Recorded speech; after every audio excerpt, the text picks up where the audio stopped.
Welcome to another lecture in the cell biology series. Today we're going to concentrate on the first part of chapter 4, protein structure and function. Most students are aware that DNA is the information molecule of the cell. Likewise, proteins are generally the workhorses of the cell. Page 122 of the textbook lists at least 9 different related functions of proteins performed inside and outside cells. The next 2 slides present some simple facts that amaze us about the functionality of proteins. As we mentioned, water is the major component of cells. The next most abundant substance inside cells are proteins, taking up 50% or more of the dry weight. All proteins, without exception, consist of one or more linear polymers of amino acids known as polypeptides. Proteins are linear and never ever branched in living systems. Different amino acids are linked together via peptide bonds on structures called ribosomes. The peptide bond is simply a covalent bond between 2 neighboring amino acids. The individual amino acids within the polypeptide are known as residues. So polypeptides are made up of amino acid residues, some of which may be the final protein product. The smallest known protein at this time is just 9 amino acid residues in length.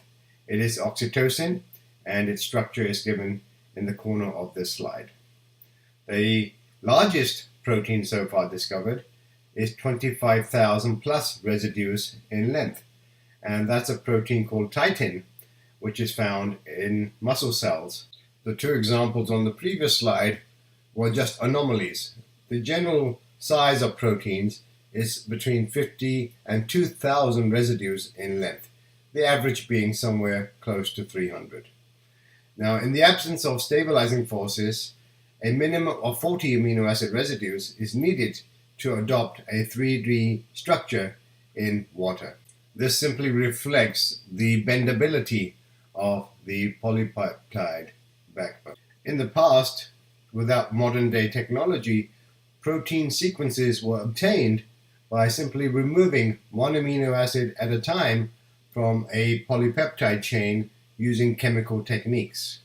That process is known as Edman degradation. Now, with more sophisticated tools, all we have to do is sequence the gene or the messenger RNA component to determine the actual protein generated by the ribosomes. And referring to a genetic table, we can determine the amino acid sequence. The first module in this chapter wishes us to understand that amino acids are basic chemical molecules which are strung together to form polypeptide chains, and the bonds between these amino acids are known as peptide bonds.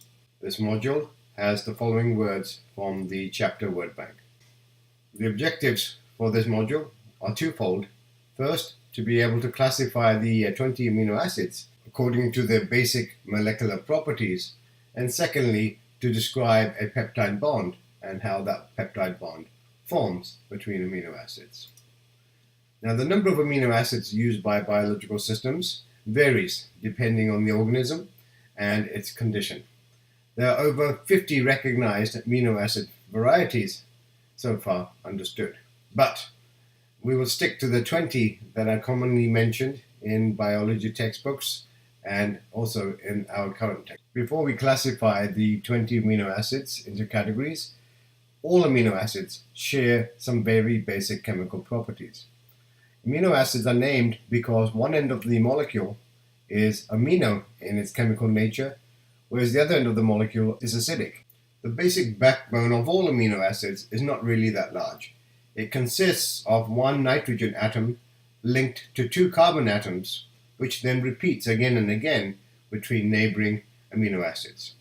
The only difference among the 20 amino acids is the chemical structure of the R side chain, which could be as simple as a hydrogen and as complicated as some of the larger amino acids. By convention, the amino group is always written on the left-hand side, with the carboxyl group on the right-hand side. The central carbon here is called the alpha carbon. Here we have all 20 amino acids commonly found in living systems represented according to their molecular properties. So once again, the smallest of the amino acids is glycine, which has, as mentioned, a hydrogen on its R group. And the larger amino acids would be arginine and lysine. It should be noted by students that different textbooks place different types of amino acids into different categories. For instance, in this particular slide, taken from a general biology textbook, cysteine is classified as a polar side chain amino acid, whereas in the table given in our textbook, cysteine would be referred to as a non-polar amino acid. In cases like this, where there is a disparity in the information provided, our textbook would be taken as fact. Students are highly encouraged to learn this table and the different amino acids which belong to the different categories.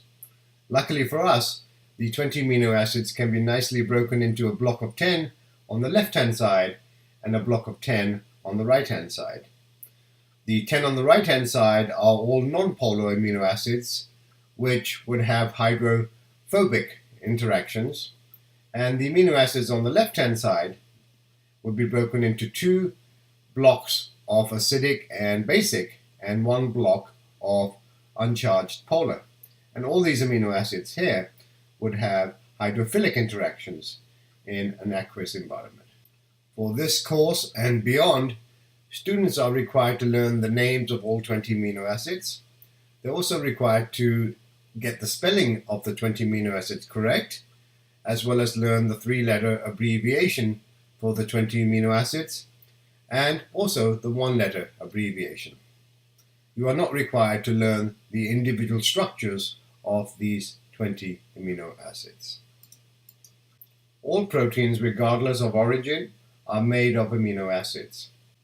These may be further modified by other chemical groups, but the essence is the same. All polypeptides and all proteins found inside living systems are made of amino acids. So what's the difference between a protein and a polypeptide?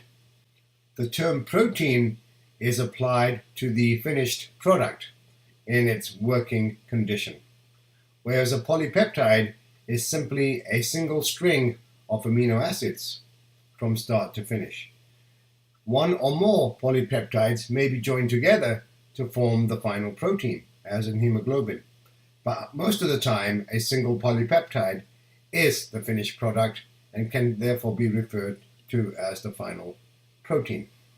All polypeptides are made of amino acids, bonded together using strong covalent bonds between one amino group and one carboxyl group of neighboring amino acids. These special covalent bonds are known as peptide bonds. This slide illustrates the formation of a peptide bond between two neighboring amino acids. As one can see, the removal of a water molecule results in the formation of a peptide bond between a carbon atom and a nitrogen atom on neighboring amino acids. There is nothing special about a peptide bond except that it occurs between two amino acids. So the condensation reaction is exactly the same as we experienced earlier in Chapter 2. Natural systems follow a defined set of rules when bringing together amino acids. The easiest way to understand this is called the NCC rule, where the first amino acid in the polypeptide chain to be incorporated has its nitrogen facing towards the left-hand side, and the two carbons following it are facing to the right-hand side. The second amino acid to be added to the first is always added in the direction indicated here, with the nitrogen of the second amino acid joining the carbon of the first amino acid to form a peptide bond.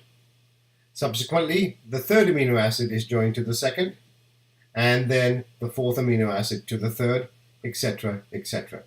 The final product, in this case, is a peptide of 4 amino acids bonded together with the side groups alternating top to bottom. So this side group is facing south, this side group will be facing north, south, north, etc., etc. And here we have 3 peptide bonds indicated in this slide. In this set of figures, it is no accident that the first amino acid is methionine. In 99.9% of all polypeptides, the first amino acid joined to the polypeptide chain is methionine. This amino acid may later be removed. One may also have noticed the colors used to depict the various amino acids, with green being hydrophobic and blue being hydrophilic. The final polypeptide, as depicted in figure B, shows that the non-polar side chains are all facing the south environment, whereas the polar side chains appear to be facing the northern environment. This is no accident, as you'll see later. All amino acids have a hierarchical structural basis for their functionality. Within this hierarchy, the primary structure is the most fundamental, and it also happens to be the most important in determining the overall functionality and shape of the protein. So what is the primary structure? Well, the primary structure is simply the order in which the amino acids are brought together to form the polypeptide chain. As an example, we have 2 small polypeptides illustrated at the bottom of this slide, and as you can see, the 4th and 5th amino acids are switched between these 2 polypeptides. They would in essence produce 2 differently shaped polypeptides, therefore making 2 completely different proteins with maybe possibly different functions. Please recall that all amino acids are made with the N-terminus facing to the front and the C-terminus facing to the rear. This would be the end of the first module, and now students should be in a position to answer both these questions based on the information just learnt. Moving forward, we'll now move on to module 2 about interactions along the polypeptide chain. Once again, the word bank helps us narrow down the information that we're deciding to learn. The 2 student learning outcomes for this module are to describe how the secondary structure of a polypeptide forms within polypeptide chains, and 2, to relate the shape of proteins back to the primary structure and the physical conditions during which that primary structure was brought together. The higher order interactions of the amino acids are referred to as the secondary and tertiary structure of a polypeptide. So these are beyond the primary structure. Once again, the primary structure was the order of the amino acids in the polypeptide string. Now, as these polypeptide strings are being produced by the ribosome, the N-terminus emerges first, and as it elongates, it begins to fold around itself before even the middle or the end of the polypeptide chain has been constructed. This would be analogous to a spaghetti machine producing spaghetti, where the front end of the spaghetti folds over as it falls on the table before the spaghetti has even been produced by the spaghetti machine in its full length. The types of interactions which can take place along the length of the polypeptide chain are indicated in this figure here. And as one can see, these are all non-covalent bonds that we have seen in the past. So ionic bonds between neighboring segments of the same polypeptide chain may form, as well as hydrogen bonds between neighboring segments of the same polypeptide chain, van der Waals forces, and also hydrophobic interactions. The existence of these multitude of non-covalent molecular forces stabilizes the polypeptide chain into a 3-dimensional structure. The very localized folding of the polypeptide chain along its length is referred to as secondary structure. A single polypeptide may have multiple secondary structure along its length. So at one end, it could have an alpha helix, then it could have a beta sheet, followed by another alpha helix, followed by beta barrels, and more sophisticated structures. As the polypeptide chain is being produced by the ribosome, these structures are taken up. In the next slide, we can see that the overall three-dimensional shape of a polypeptide is the interactions which take place along its length in a local fashion. Here, the polypeptide chain has an intermingling of hydrophobic and hydrophilic side chains, but once the secondary structure has been adopted, one can see that the hydrophobic regions are all maintained in the interior of the polypeptide, and the hydrophilic regions are exposed to the external environment. The stability of the secondary structure is mainly gained from the formation of many hydrogen bonds between different regions of the polypeptide string. In this case, we have hydrogen bonds forming between different atoms of the amino acid backbone and side chains. When the secondary structure of numerous polypeptides are examined, we find that there's some common structural motifs that emerge in natural polypeptides. One of those, which is very common, is called the right-handed alpha helix. Here, the polypeptide backbone twists around in a right-handed helix. This structure is generally stabilized by non-covalent bonds forming between either the backbone atoms or the atoms of the side groups of the involved amino acids.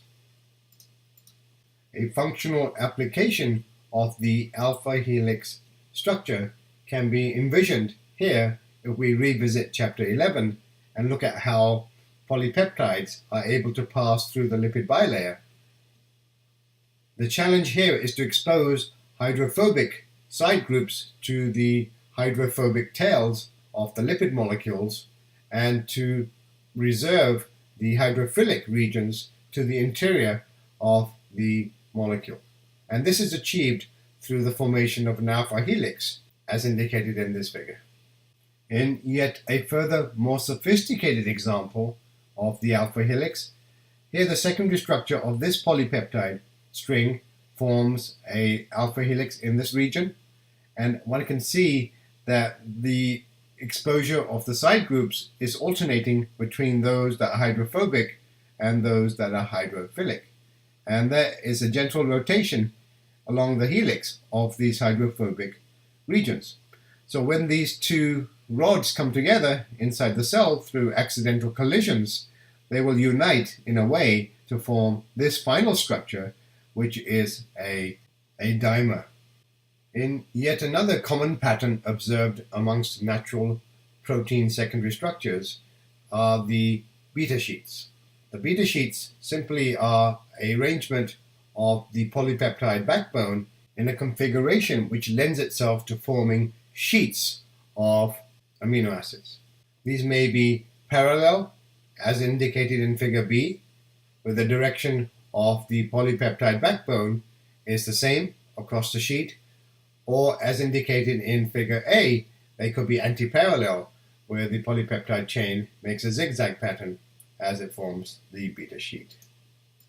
A closer look at one of these structures, the anti-parallel beta sheet, once again reveals how non-covalent bonds are responsible for holding this structure in place and how important it is to have the correct amino acid positioned at the correct place along the polypeptide backbone. It is important to state once again that a single long polypeptide string of amino acids may have multiple secondary structures along its length. Once the ribosome has finished producing the entire polypeptide, it then has the ability to fold into its final shape. This is known as the tertiary structure. For most proteins, this is the final level of organization, their final shape, and begin to function as proteins. So the tertiary structure is simply a coming together of the secondary structures based on the sequence of the primary structure. A fantastic example of how proteins can interact with their environment is illustrated by investigating the structure of a protein found in the blood of wood frogs. This protein, which resembles this figure here, has a configuration, a shape, that is very, very precise in that it interacts with ice crystals in such a way that it acts as an antifreeze protein, preventing the formation of ice crystals which are dangerous to cells and cellular membranes. This perfect relationship between the distance of ice crystal molecules and the amino acids inside the polypeptide of this protein is instrumental in neutralizing the formation of ice crystals, thus allowing the frog to survive freezing and thawing as it goes through its life cycle. This particular protein is being investigated by the US Army for possible use in Navy SEAL blood to prevent these soldiers from suffering the effects of hypothermia. The final level of protein structure is only applicable to those proteins which consist of more than one polypeptide in their final form. So these are less common but are found nevertheless. A classic example of this is hemoglobin, the iron-containing oxygen transport protein found in our red blood cells. This consists of 4 polypeptides arranged in this configuration. The red rectangles, they represent the location where we find the iron molecules and thus the binding of oxygen and carbon dioxide. The 2 top strands, the 2 top polypeptides are identical. These are the beta chains, and the 2 bottom polypeptides are also identical to each other. Those are the alpha chains. To form a functional hemoglobin molecule, we must bring together in this configuration 2 alpha chains and 2 beta chains. The final slide in this module presents us with 2 further examples of proteins which have quaternary structure. On the left, we have the dimer of 2 polypeptide chains forming the cap protein, which we'll see later on in this course, involved in lactose metabolism. And on the right-hand side, we have a neuraminidase protein, which is important in neurotransmission, which consists of 4 identical monomers, forming the final polypeptide chain. This brings us to the end of Module 2, and students should be able to answer both these questions now based on the information provided. So moving on to Module 3, we're going to now look at the domains that proteins possess and a few other tidbits of information that are relevant. The words from the word bank have been highlighted on this slide, and the student learning outcomes are provided here in a list of 4 items. In this section, we are going to try to differentiate between 2 important words used in protein chemistry: domains and subunits. Briefly, a single polypeptide string may have regions along its length that fold up separately into functional domains, i.e. regions that bind to DNA, or along the same polypeptide, other regions which bind to other proteins. The other word that we're going to learn about are called subunits. So more than one polypeptide coming together to form a protein is made up of subunits. So going back to the previous model, hemoglobin would be made up of 4 subunits, whereas the cap protein would be made up of 2 subunits. This slide attempts to differentiate between secondary structure and domains. On the right, we can see the final finished protein, which consists of a number of secondary structures held together in this final shape. However, there are 2 general domains in this protein: The blue domain at the top consists of some alpha helices and a number of beta sheets. It may have one function. The bottom domain in yellow, also made up of several secondary structures, may have a completely different function. So the top may be responsible for binding to DNA. The bottom domain may be responsible for interacting with another protein. So as you can see here, looking at the bottom domain is made up of a single polypeptide string with several secondary regions forming the domain itself. So domains are not the same thing as secondary structure. Domains are not the same thing as tertiary structure.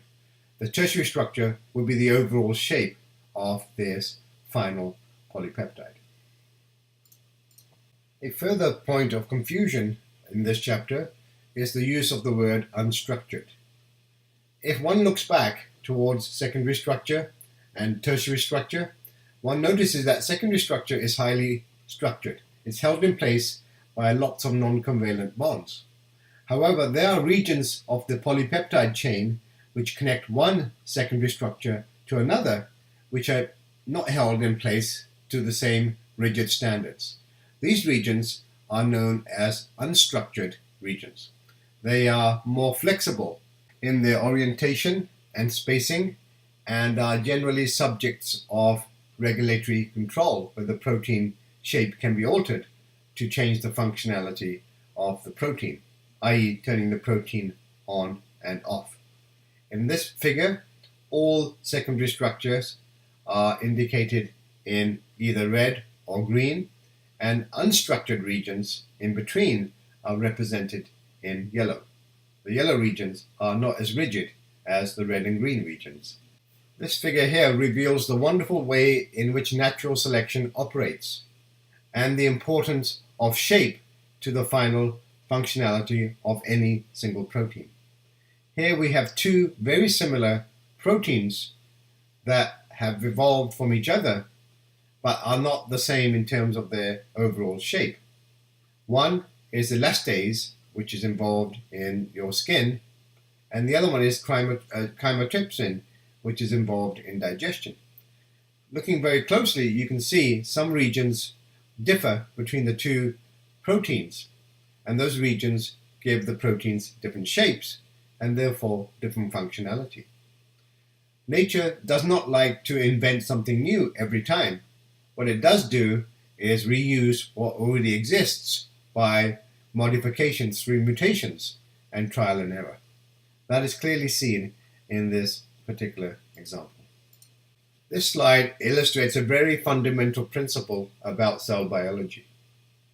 If, under the same physical conditions, i.e. the same temperature, the same salt concentration, the same pH, a protein is manufactured in that environment, it will adopt a particular shape.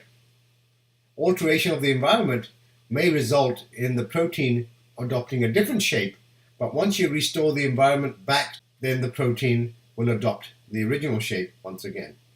So what this means is that a protein born into this environment will always have this shape. However, the contrary is also true. If the environmental conditions are changed, then the protein may adopt an alternative shape in response to those conditions. So we will take this up further in another lecture. The balance of this module talks about bits and pieces that are relevant to understanding protein structure. So as I have been stating multiple times this semester, one of the most important commodities in cell biology is the shape of molecules. Also, a secondary component is the charge on those molecules. Another commodity that we need to understand is the size of those molecules. Whereas the shape and structure of DNA is pretty uniform, the shape and structure of proteins varies enormously amongst the different populations found inside typical cells. Some proteins are long and thin, while others are more rounded and more compact. Within these two categories, there can be enormous proteins, large proteins, or fairly small proteins. So proteins have a multitude of different sizes, shapes, and charges. In general, most globular proteins have a role to play in biochemical processes, mainly as enzymes catalyzing reactions. On the other hand, most fibrous proteins have a structural role to play within or outside the cell, as listed in these examples right here. Some of them can be rigid, others can be more flexible. Some can be very strong, others not so. So this figure here gives you a very small sampling of some of the protein types found within a typical cell. Interestingly, you can see some proteins are able to bind to nucleic acids, while other proteins will bind to other substrates. Whatever a protein binds to, remember, is called its ligand. So one way to classify proteins is based on their shape. And here we can see a summary of all the different types that we've discussed so far.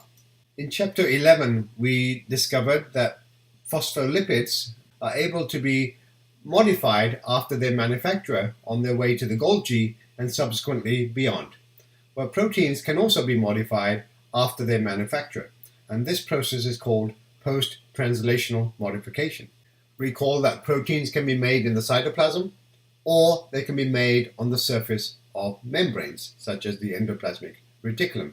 Regardless, this table here quickly shows you some of the most common types of modification applied to proteins once they have been manufactured. So the addition of small chemistry is the main way in which protein behavior can be modulated or controlled or modified.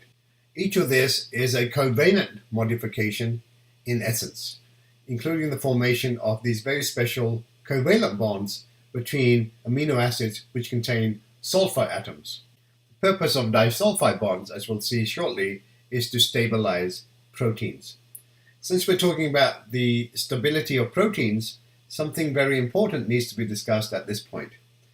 The current literature is full of examples of prions which can cause disease. So these are proteins which can cause disease in various organisms. Common examples of prion disease are mad cow and scrapie. Both of these result in degradative neural function in the brains of the afflicted creatures. The vast majority of proteins found inside living cells have a very stable thermodynamic state. However, occasionally, a more thermodynamically stable state can be achieved by proteins in certain conditions. And that's what happens in prion disease. For some neural proteins, there are forms that are more stable than those found in natural cells. These abnormal proteins have a more stable state. Once these more stable proteins find themselves alongside the natural normal proteins, they themselves induce their neighbors to take up the abnormal shape. So in this example here, the square protein is the prion, the very stable form, and the round circle represents the natural protein. When one makes contact with the other, of the two, the natural protein is converted into a prion, i.e. a more stable protein. This process dominoes throughout the entire cell and the extracellular environment, leading to the production of protein aggregates, which will then kill the cell and then invade neighboring cells. This domino effect continues and leads to the production of holes in brain tissue that eventually kill the organism in which they're found. Unfortunately, burning the organism or treating the organism with acid or burying the organism does not remove the potency of these prion proteins. They remain infectious for very long periods of time. We mentioned subunits earlier in this lecture. Now we're going to take a deeper look. Now, subunits are simply individual polypeptides that come together to make the final functional protein within a cell. In this case, we have 3 polypeptides which are attracted to each other through natural means to form a final fiber of 3 subunits inside a cell. In this example, we look at collagen fibers which are present in the extracellular matrix stabilizing connective tissue. These fibers are composed themselves of smaller molecules which themselves are composed